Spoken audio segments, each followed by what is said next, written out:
دوستو ویڈیو شروع کرنے سے پہلے ہمارے channel Al Huda online Quran academy centre کو سبسکرائب اور ویڈیو کو لائک کریں۔ بسم اللہ الرحمن الرحیم۔ اسلامی تاریخ کفار کا حضور صلی اللہ علیہ وسلم کو تکلیف پہنچانا۔ جیسا کہ ہر دور کے لوگوں نے اپنے زمانے کے نبی کا انکار کیا اور ان کے ساتھ برا سلوک کیا، ایسے ہی بلکہ اس سے بھی زیادہ برا سلوک نبی کریم صلی اللہ علیہ وسلم کے ساتھ کفار مکہ نے کیا۔ چنانچہ حضور صلی اللہ علیہ وسلم کا ارشاد ہے کہ تمام نبیوں میں میں سب سے زیادہ ستایا گیا ہوں۔ کفار مکہ نے آپ صلی اللہ علیہ وسلم کو اور آپ صلی اللہ علیہ وسلم کے صحابہ کو ستانے میں کوئی کسر نہ چھوڑی۔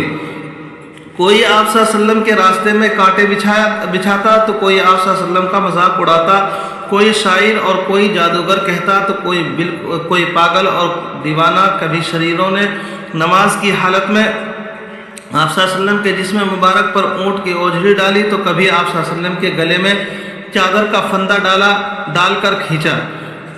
اسی دین کی خاطر رسول اللہ صلی اللہ علیہ وسلم کی 2 بیٹیوں کو طلاق دی گئی، مگر رسول اللہ صلی اللہ علیہ وسلم برابر صبر و استقامت کے ساتھ اللہ کے دین کی تبلیغ میں مشغول رہے اور کفار مکہ آپ صلی اللہ علیہ وسلم کو تکلیف پہنچانے کے باوجود دین حق کی تبلیغ سے روکنے میں ناکام رہے۔ اللہ کی قدرت، یہ پتوں میں خدا کی قدرت۔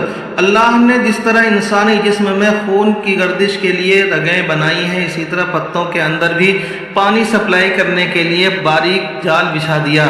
یہ پودے کو پانی اور گرمی پہنچانے کا کام کرتی ہے۔ اگر یہ باریک مسامات پتوں کے اوپر ہوتے تو سورج کی گرمی سے بچنے کے لیے پودے سے پانی کو نکالتے رہتے، جس کے نتیجے میں پودا سوکھ جاتا، مگر اللہ تعالیٰ نے اپنی قدرت سے ان مسامات کو پتوں کے اندر بنا کر پودوں کو سوکھنے سے محفوظ کر دیا۔ ایک فرض کے بارے میں دینی علم حاصل کرنا ضروری ہے۔ رسول اللہ صلی اللہ علیہ وسلم نے فرمایا، علم دینی کا حاصل کرنا ہر مسلمان پر فرض ہے۔ ایک سنت کے بارے میں ظہر سے پہلے کی 4 رکعت سنت پڑھنا۔ حضرت عائشہ رضی اللہ عنہا فرماتی ہیں کہ رسول اللہ صلی اللہ علیہ وسلم ظہر سے پہلے 4 رکعت اور فجر سے پہلے کی 2 رکعت کبھی نہیں چھوڑتے تھے۔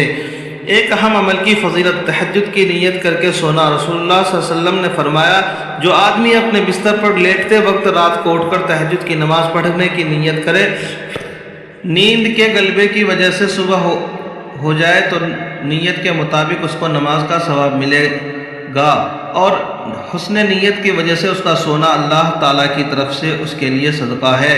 ایک گناہ کے بارے میں حرام مال سے صدقہ کرنا۔ رسول اللہ صلی اللہ علیہ وسلم نے فرمایا، جب تو مال کی زکوٰۃ ادا کر دے تو جو واجب حق تجھ پر تھا وہ تو ادا ہو گیا، آگے صرف نوافل کا درجہ ہے۔ اور جو شخص حرام طریقہ سود، رشوت وغیرہ سے مال جمع کر کے صدقہ کرے، اس کو صدقے کا کوئی ثواب نہیں ملے گا، بلکہ اس کو حرام کمائی کا وبال اس پر ہوگا۔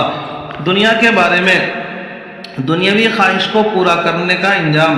رسول اللہ صلی اللہ علیہ وسلم نے فرمایا، جو شخص دنیا میں اپنی خواہشوں کو پورا کرتا ہے وہ آخرت میں اپنی خواہشات کو پورا کرنے میں سے محروم ہوتا ہے۔ اپنی تمام چاہتوں کو اسی دنیا میں پوری کرنے کی کوشش نہیں کرنی چاہیے، ورنہ آخرت میں محروم ہو جائے گا۔ آخرت کے بارے میں اہل جنت کی نعمتیں۔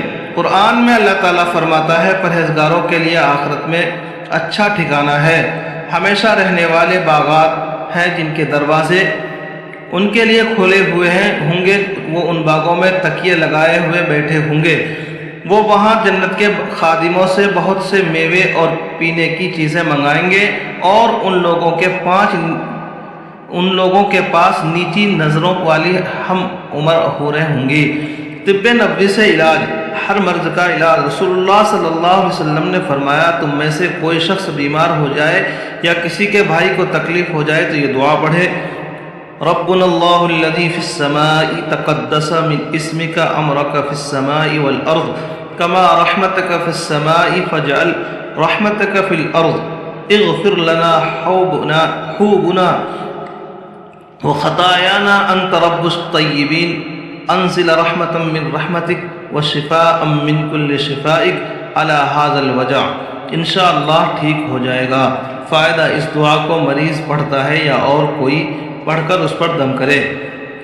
قرآن کریم کی نصیحت، قرآن میں اللہ تعالیٰ فرماتا ہے مسلمان آپس میں ایک دوسرے کے بھائی ہیں، اگر ان کے درمیان لڑائی ہو جائے تو اپنے دو بھائیوں کے درمیان صلح کرا دیا کرو اور اللہ سے ڈرتے رہا کرو تاکہ تم پر رحم کیا جائے۔ اللہ تبارک و تعالیٰ عمل کرنے کی توفیق نصیب فرمائے۔ چینل کو سبسکرائب اور ویڈیو کو لائک کریں۔